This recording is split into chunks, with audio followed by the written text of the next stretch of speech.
The holographic display flickered, casting a sickly blue light across Area Chen's exhausted face. 72 hours. That was all that remained of humanity's chance to prove its worth to the Galactic Concordance.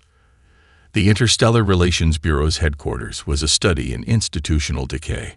Once a bustling center of diplomatic hope, it now resembled a forgotten museum.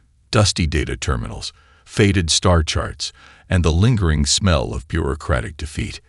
Aria's fingers traced the edge of a classified report, its margins filled with her own cramped, desperate notes. She knew the stakes better than anyone. The Concordance Evaluation Committee had made their position crystal clear. Earth was to be categorized as a non-viable civilization, fit only for minimal resource extraction and potential colonization. Their reasoning was simple and brutal. Humanity had shown no unique capabilities, no technological innovations, no diplomatic significance that warranted serious consideration. A message pinged on her secure terminal. Ambassador Krulax of the Nexus Combine, a brutally efficient administrative species, had already drafted the preliminary recommendation for Earth's removal from active galactic registry. The message was a cold, clinical dissection of human potential, each paragraph a nail in humanity's coffin. Technological capacity, minimal. Interstellar travel, primitive. Resource management, inefficient. Diplomatic potential, negligible. Aria's hand clenched into a fist. Her research had uncovered something. A geological anomaly so bizarre, so potentially transformative that it could change everything. But proving it would require more than just scientific data. It would need a performance that would shake the very foundations of galactic perception. The door to her office slid open. Marcus Rodriguez entered, a geological survey report clutched in his hand, his eyes burning with a mixture of excitement and barely contained panic. "They're going to listen this time," he said, his voice a ragged whisper. "They have to." Aria knew the risks.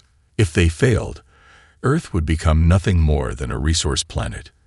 Its population relegated to manual labor, its potential stripped away by species who saw humans as nothing more than slightly advanced primates.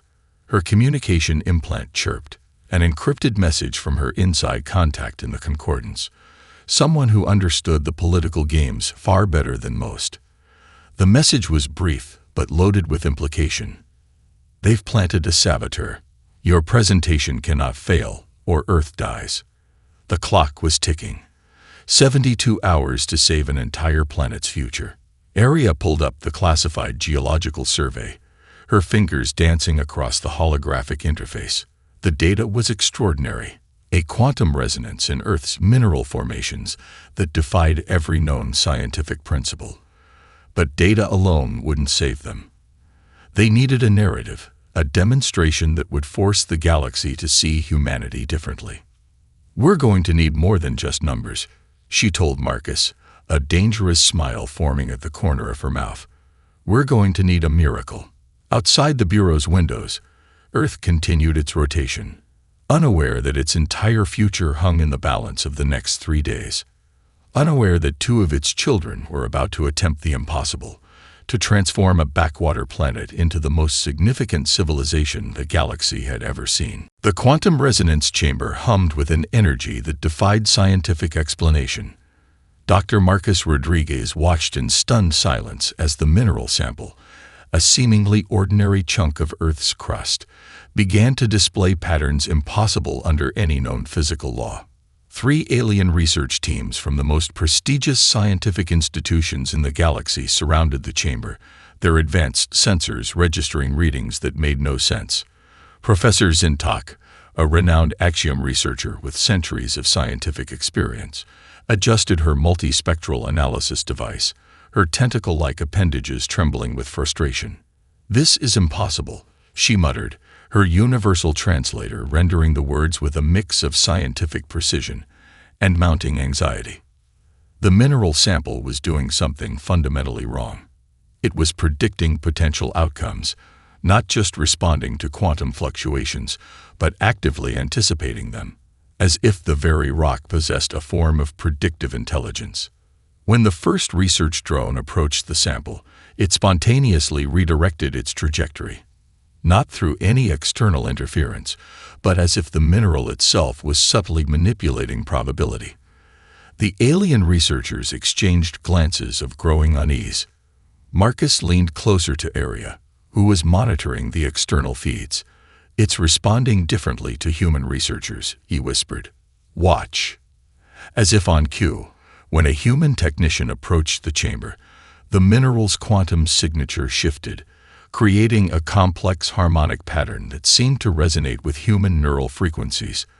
The alien researchers' instruments went haywire, recording data that contradicted everything they understood about geological structures. Professor Zintok's primary research assistant, a methane-breathing being from the Kral Collective, reported their initial findings. The mineral appears to be a living quantum network, but that's scientifically impossible. Minerals don't have consciousness. They don't predict. They don't adapt. Aria noticed something else. The mineral samples were subtly shifting their molecular structure, not randomly, but in a pattern that suggested a form of communication.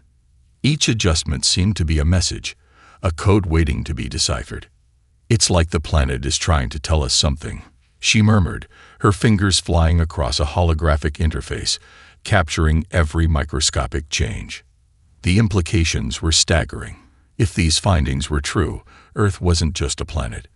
It was potentially a massive, planet-sized quantum computer, a living intelligence that had been quietly developing alongside human civilization.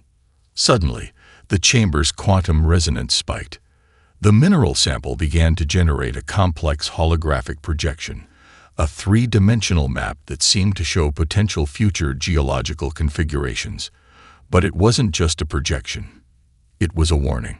Professor Zintok's translator struggled to interpret the quantum language, but fragments became clear: danger, potential, convergence, humanity.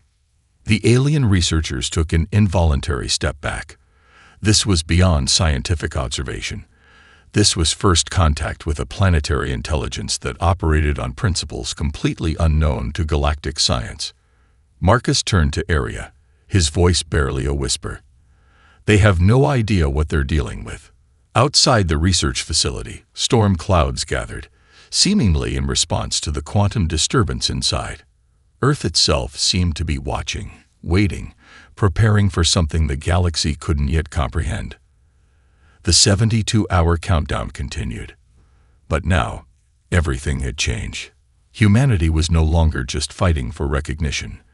They were standing on the edge of a discovery that could rewrite the fundamental understanding of intelligence, consciousness, and planetary existence. The empathy protocol wasn't just a communication technology. It was a psychological weapon of unprecedented sophistication. Aria Chen stood before the Galactic Linguistic Dynamics Committee, her hand steady despite the weight of what she was about to unleash.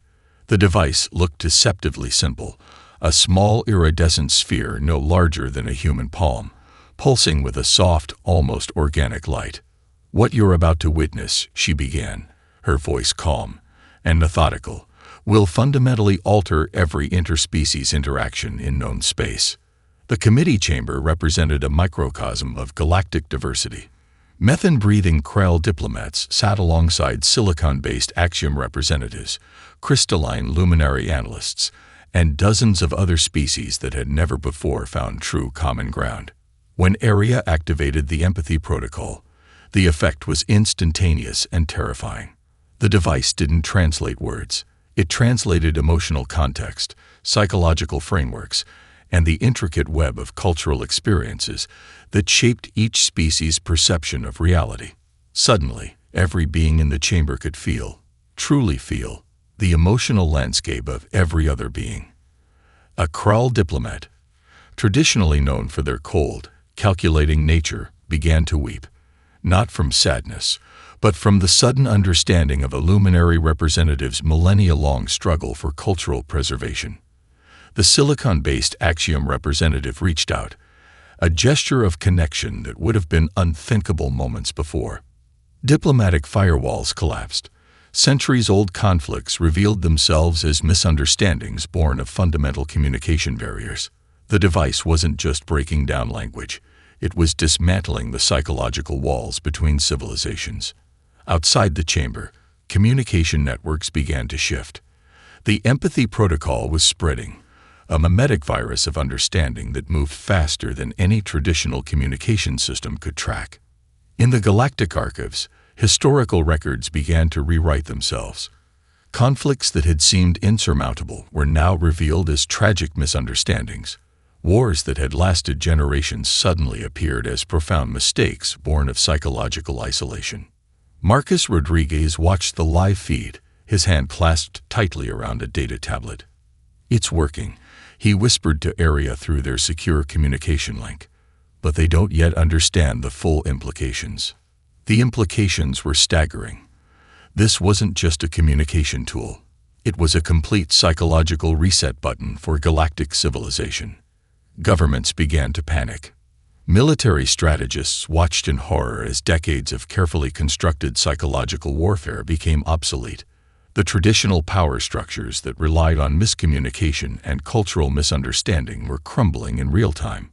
A message appeared on Area's private communication channel. It was from their inside contact in the Concordance, the same person who had warned them about the saboteur. "They're coming for you." The message read, "What you've created is more dangerous than any weapon. You've found a way to make empathy a strategic asset." The 72-hour countdown continued, but something fundamental had changed. Humanity was no longer just fighting for recognition. They were rewriting the entire concept of interspecies communication. In the chamber, the Kral diplomat who had wept now stood, extending a tentacle-like appendage to the luminary representative. "I understand now," he said, his translator rendering the words with a depth of emotion never before possible. Area allowed herself the briefest of smiles.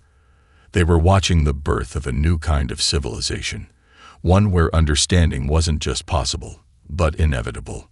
The empathy protocol pulsed, its soft light a beacon of the transformation to come. The economic singularity arrived without warning.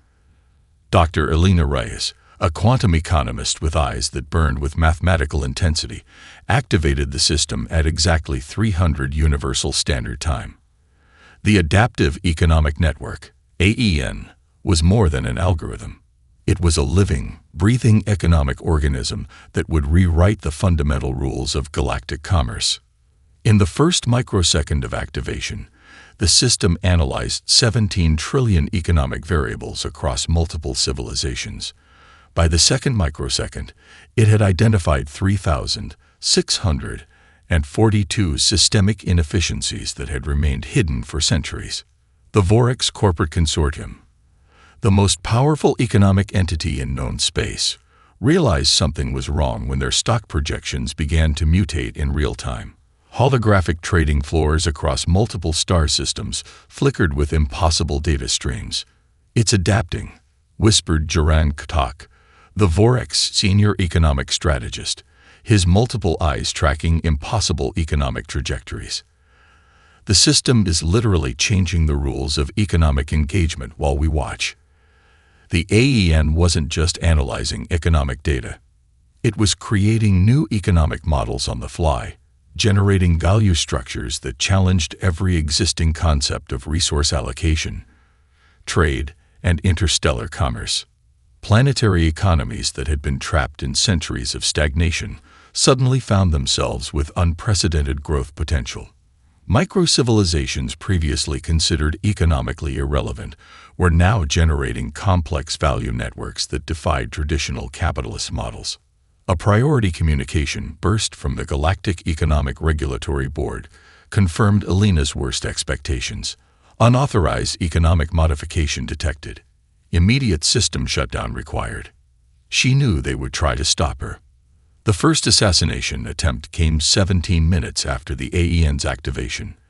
A quantum-encrypted kill team materialized in the lab's secondary access corridor. Elena didn't even look up from her holographic displays. The lab's defensive systems, integrated with the AEN's predictive algorithms, neutralized the threat before the assassins could complete their first movement. Marcus Rodriguez burst into the lab, his face a mixture of excitement and terror. "They're mobilizing every economic warfare asset they have," he reported. "Vorex has put a planetary-level bounty on your head." Alina's fingers danced across the holographic interface. "Good," she said coldly. "That means we're winning." The AEN wasn't just an economic system. It was evolving, learning, creating economic pathways that treated resources, labor, and value as a complex, interconnected living system rather than extractive commodities. Entire economic paradigms collapsed in real time. Trade routes that had existed for millennia were being redesigned by an algorithm that understood value in ways no biological intelligence could comprehend. A message appeared on Alina's secure channel. It was from their contact in the Concordance. 36 hours remaining. The economic battlefield is yours. Do not fail. The 72-hour countdown continued. But now, humanity was rewriting the fundamental rules of galactic economics. Outside the research facility, stock markets across multiple star systems began to pulse with impossible patterns. Currencies transformed. Value networks reconfigured themselves. The galaxy held its collective breath. Alina allowed herself the briefest smile. They had just declared economic war, and they were winning. The adaptive economic network continued its relentless calculation, each microsecond bringing a new revolution in how civilizations would understand wealth, value, and interconnectedness. The quantum resonance transmitter looked deceptively simple, a crystalline sphere no larger than a human fist, suspended in a field of electromagnetic stabilizers. Dr. Kama Okello knew it was anything but simple. This wasn't just a communication device. It was a potential God machine.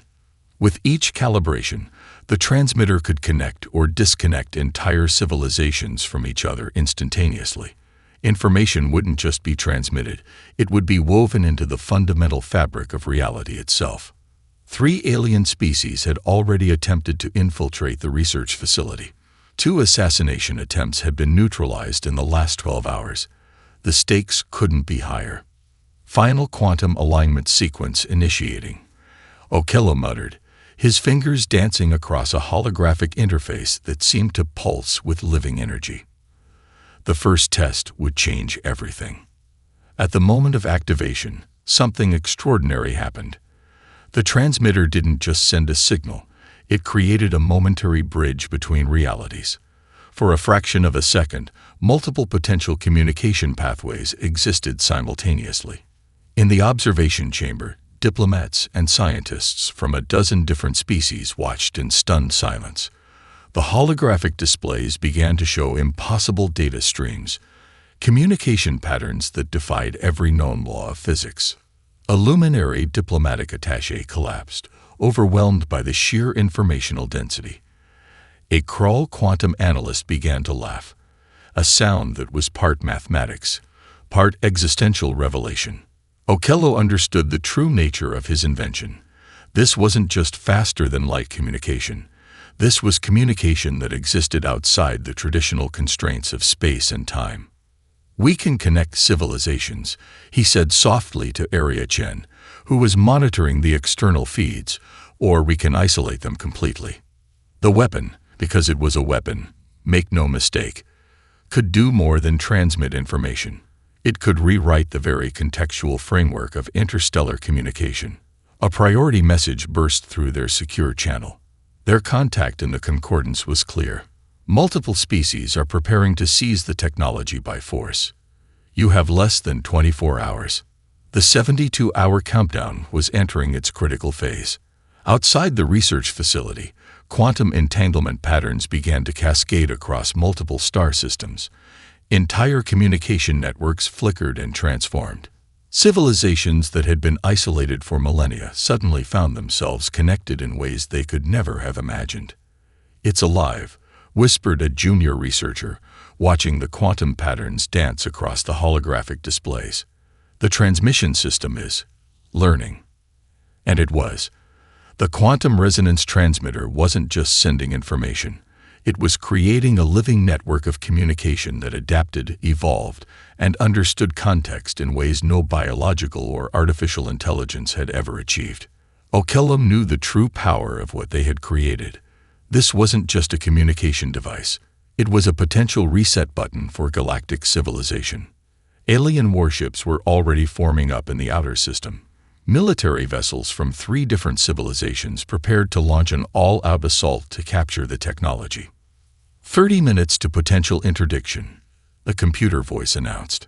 Arya turned to Okello, her eyes reflecting both terror and determination. "Are you ready?" He smiled, a dangerous mathematical expression that suggested multiple potential outcomes simultaneously. "We're about to change everything." The quantum resonance transmitter pulsed, a living testament to humanity's potential to reshape the very fabric of galactic existence. The Galactic Conflict Resolution Chamber had never seen anything like this. Arya Chen stood at the center of a holographic diplomatic nightmare. 7 warring civilizations, each with centuries of accumulated hatred, centuries of unresolved trauma, positioned around a circular platform that seemed to pulse with its own nervous energy. This wasn't a traditional diplomatic negotiation. This was psychological warfare on a scale never before attempted. The Empathy Protocol, their revolutionary communication technology, was about to be pushed to its absolute limit. Arya knew that failure meant not just the destruction of multiple civilizations, but potentially the collapse of galactic stability.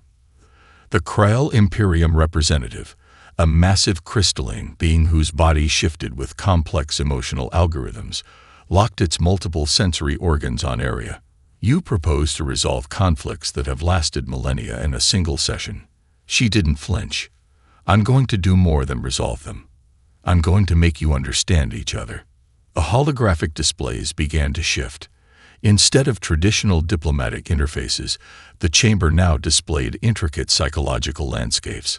The collective emotional histories of each civilization laid bare, stripped of political rhetoric, reduced to pure experiential context.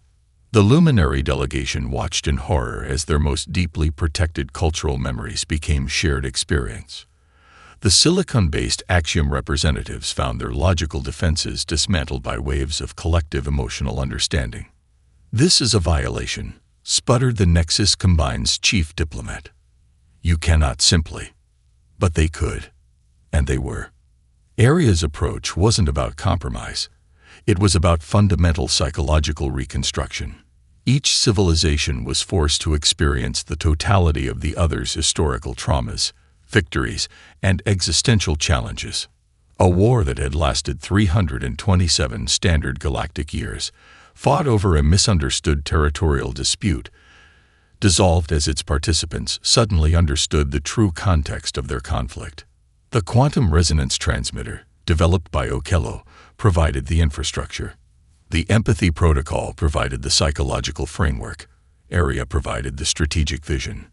Their contact in the Concordance had warned them. "You have 12 hours to prevent a conflict that could destroy 3 star systems."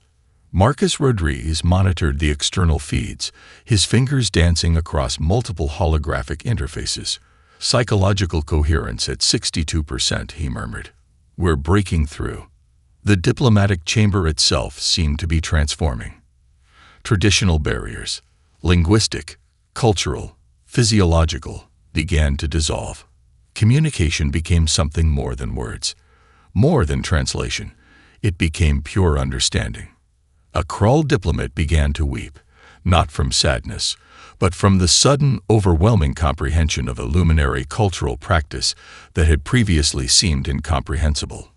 "We never understood," the Krull representative said, its translation matrix rendering pure emotion. "We never truly saw each other." Arya allowed herself the briefest moment of satisfaction. This was more than diplomacy. This was a fundamental reimagining of interspecies communication. The 72-hour countdown continued. But something fundamental had changed. Humanity wasn't just fighting for recognition. They were teaching the galaxy how to truly communicate. Outside the diplomatic chamber, Star systems that had been moments away from total war now began to reconfigure their relationships. Conflict resolution algorithms collapsed. New models of cooperation emerged. 10 minutes to complete psychological integration, Marcus reported. Area looked at the assembled representatives, beings from 7 different civilizations who moments ago were prepared to destroy each other. Now, they were beginning to understand. "Welcome," she said quietly, "to a new way of existing." The holographic displays pulsed, a living testament to humanity's most dangerous and most profound invention, genuine, unfiltered understanding. The planet itself began to speak. Deep within the Quantum Geological Research Facility, the mineral samples Dr. Marcus Rodriguez had been studying for months suddenly transformed. What had appeared to be an inert geological survey became a living, breathing communication network that defied every known scientific principle. Holographic projections erupted throughout the facility, complex, multidimensional representations of Earth's geological history that were simultaneously a map, a memory, and a message. "We have been waiting." A voice emerged, not through speakers, not through any traditional communication method, but directly into the minds of every researcher present. It was neither male nor female, neither human nor alien. It was something else entirely. The voice continued. "Humanity was never an accident. We are a system, a living, evolving intelligence that has been preparing for this moment." Dr. Elena Reyes, who had been monitoring the quantum economic networks, felt the communication resonate through her entire being. The economic systems they had developed, the communication protocols, the diplomatic innovations, they weren't just human achievements. They were part of a much larger design. Marcus watched in stunned silence as geological formations across the planet began to shift, not through traditional tectonic movement, but through a coordinated, intelligent reconfiguration that suggested purpose beyond random geological processes. "We selected," the planetary intelligence continued. "We guided. We prepared." Alien research teams who had been studying Earth recoiled in terror. This wasn't just a planet. This was a massive planet-sized quantum computer that had been subtly manipulating human development for millennia. The quantum geological samples began to generate complex holographic projections, historical moments that had seemed random, technological breakthroughs, diplomatic turning points, economic innovations, were revealed as carefully orchestrated events. The first human toolmaking, the development of complex language, the Industrial Revolution, the digital age. Each moment was shown to be part of a precise, calculated progression. "We are not separate," the planetary intelligence explained. "Humanity is our method of galactic interaction. You are our communication, our exploration, our potential." Area Chen, who had been preparing for the final diplomatic confrontation, realized the true nature of their mission. They weren't just representatives of humanity. They were the living expression of a planetary intelligence far beyond human comprehension. The Concordance Contact's final message became clear now. 60 minutes to galactic transformation. Outside the research facility, geological formations across Earth began to pulse with quantum energy. Satellite networks reconfigured themselves. Communication systems that humans had developed suddenly revealed deeper, more complex capabilities. "We have seeded," the planetary intelligence continued, "the potential for galactic transformation." Marcus found his voice. "Why now?" he asked. The response was both terrifying and magnificent. "Because now, humanity is ready to become more than itself, to become a bridge between what is and what could be." Alien research teams began to panic. This wasn't just first contact. This was a fundamental reimagining of what intelligence could mean. The quantum geological samples continued their complex dance, part communication, part demonstration, part invitation. Earth was no longer just a planet. It was a living, thinking entity that had been quietly preparing for this moment of galactic transformation. The 72-hour countdown entered its final phase. But now, everything had changed. Humanity wasn't just fighting for recognition. They were the method by which a planetary intelligence would reshape galactic civilization. The holographic projections pulsed, a living testament to a plan millennia in the making. The Galactic Convergence Assembly had never witnessed anything like this moment. Area Chen stood at the center of a holographic platform that represented every known civilization in the galaxy. The 72-hour countdown was over. Humanity's transformation was complete. Behind her, the planetary intelligence of Earth continued its subtle orchestration, not as a conqueror, but as a catalyst. The quantum communication network pulsed with possibilities. The adaptive economic system hummed with potential. The empathy protocols rewrote the fundamental understanding of connection. "We are not here to replace," Arya began, her voice carrying through multiple translation matrices. "We are here to connect."